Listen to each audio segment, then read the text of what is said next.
Ինչ էր կարող անել Հայաստանը։ Կարող էր պնդել, որ Տրամպի ճանապարհը լինի ոչ թե 42 կիլոմետրանոց,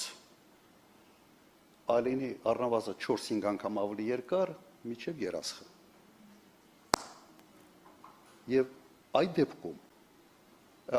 նույն պայմաններով կողմերի համար այդ դեպքում պատասխանատվությունը կլիներ հենց Միացյալ Նահանգների վրա, այդ Միջանցքի, այդ ամբողջ ճանապարհի անխափան աշխատանքի։ Հեշտ էր սրան հասնել, այո հեշտ էր, որովհետև Միացյալ Նահանգների շահը այստեղ ակնհայտ երևում է։ Նախագահ Տրամպին կասվեր, գիտեք, ինչ է նշանակում 43 կիլոմետր։ Տրամպը սիրում է ամեն ինչ ավելի մեծ, այսպես խոշոր, ավելի տպավորիչ պրոյեկտներ, մենք առաջարկում ենք ավելի մեծ պրոյեկտ, ավելի հետաքրքիր, իսկապես խաչմերուկ եք դառնում այս կարևոր հանգույցի վրա։ Եվ այդ պարագայում Ալիևը ստիպված պետք է լիներ ճանապարհներ գտնել կամ հետաձգելու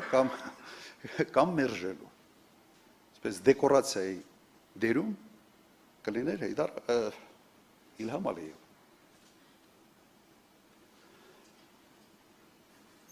Կարծում եմ սա պարզ բան է։ Ինչու չի արել Նիկոլ Փաշինյանը։ Որովհետև ինքը Հայաստանի մասին չէր մտածում։ Ինքը մտածում էր նկարի մասին, որը կարելի է շատ ակտիվ օգտագործել ներքաղաքական նպատակների համար։ Իդեպ, ես էլ նկար ունեմ Սպիտակ տանը, օրինակ Կլինտոնի հետ, ստորագրությամբ, բայց այդ նկարի դիմաց ոչ մի բան չեմ տվել։ Սա ուղղակի պրոտոկոլային նկարներ են, անում են բոլորի հետ,